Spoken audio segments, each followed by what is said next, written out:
Reading goals for 2026. There are a lot of things that I did this year that I would like to change going forward. And one of those main things is reading less books. Last year, I read 107 books, and I had no reading slumps the entire year. This year, I've read over 200 books. And it's probably because of the social media aspect, or feeling like I need to read in order to produce content for you guys, and it really killed some of the joy of what reading means to me. So I'm going to read less books. The second thing that I'm going to do in 2026 moving forward is I need to read more indie fantasy. The thing that made me fall in love with fantasy and fantasy romance, as well as MN romance, was reading indie authors, like not the popular stuff. Yeah, we have the Sarah Janets, yes. And yes, we have the Rebecca Yarroses of the world. But last year I read a lot of Penn Cole. I read a lot of Jay Bree. I read a lot of authors who are now traditionally published, but I read a lot of Carissa Broadbent. This is also before she was traditionally published. These indie authors are out here writing some amazing material. And this year, two of my favorite authors that I read this year were indie published authors. So we have Soraya Wilson with Direbound, that series. And we have, Briar Bolin is another one that was indie published, now traditionally published. I think Soraya Wilson's traditionally published now. Congratulations. And we have Sophia St. Germain with A Tongue So Sweet and Deadly. I think so. But Sophia St. Germain and her series. Also, we have Jasmine Mass. So, like, a lot of my favorite reads this year, a lot of my 5-star reads actually came from indie fantasy authors that got traditionally published this year or last year, but they were indie published authors nonetheless. So I definitely want to read more indie fantasy romance, more indie romance. Why not? And yeah, I need to read less books. The third thing that I need to do is DNF more books. There were a lot of books this year that I just pushed through and I read through them, and I had reading slumps. And I think I've had 3 or 4 reading slumps this year, which is huge, because there are a few things in this world that I just really enjoy doing, and I can do them no matter what. And reading is one of those things. And for me to be in reading slumps, it's just, ugh. Because I used to be a really heavy TV person, but now I'm not so much of a heavy TV person anymore. So when I'm in those reading slumps, I'm just like binge watching series until I'm so bored.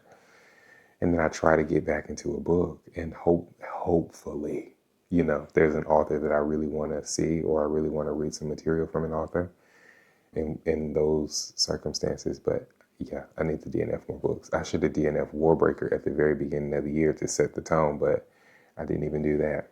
I need to batch film more. That is what works for me. And I'm pretty sure that a lot of your favorite creators are batch filming. Actually, I know for a fact that some of your favorite creators are batch filming, especially on TikTok, because trying to get to the algorithm every single day, a lot of folks are filming. Like, to produce and shoot your stuff off every single day, people aren't actually doing that. People are batch filming. And if they are filming a video every single day, the quality is diminished. You don't have the whole full setup for people that are filming every single day. Maybe if they have an editor, but most of the time these people are batch filming, and batch filming is what works best for me. So I'm going to batch film. When I don't batch film, that's when I go missing. I don't think I'm going to make any more TBRs. And you know what's funny? When I did make TBRs this year, for the most part, I actually read every book on my TBR that I made. But I'm not going to do any more TBR. I just want to be spontaneous with whatever it is I feel like reading. Unless there's a release coming out that I know for sure I want to read that release, then maybe I'll announce that I'm going to read that. But that's another video, and that video is coming soon, by the way. But yeah, no more TBRs. Yeah, this is a goal that I had for 2025, and it is a goal for 2026 as well. I'm only going to buy books that I have already read, and that I love, because I do not want books on my shelf that I do not love, that I have not already read. I do have several books on my shelf that I do not love. I bought them before I read them. So, yeah, that means that I will be buying my books on KU or listening to audiobook before I buy the actual physical book. I want to marathon more series. That's another thing that really works well for me.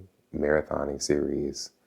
When I feel the most connected to a story, that's when I get the most bang for my out of reading an author. And that's how I know for sure if I love an author, when I marathon a series. So I will be marathoning more series in 2026. In 2025, I read more straight fantasy than what I've ever done before. And I think I want to incorporate that, and I want to read even more just fantasy. No romance. Maybe a little bit, if there's a little teeny bit of romance in there, the Wheel of Time. Nobody's going to consider that a fantasy romance, but there is a romance plot in there. Like there's a harem kind of situation going on in that. But that's not the main plot of the story. So I do want to read more fantasy that's not just, that's not 50-50. And I want to read, the last thing that I want to do in 2026 is read more MM romance. MM romance really are my comfort reads. They are the reads in between the fantasies that really save me and continue to have me invested in what I'm reading. So I'm going to read more romance. I'm still looking for more romance that feature Black characters. So if you have recommendations, you can let me know down below. Did I have some of the same goals as you do for 2026? If I did, you can let me know in the comments. I hope you enjoyed this video, and I'll see you all next time. Ciao.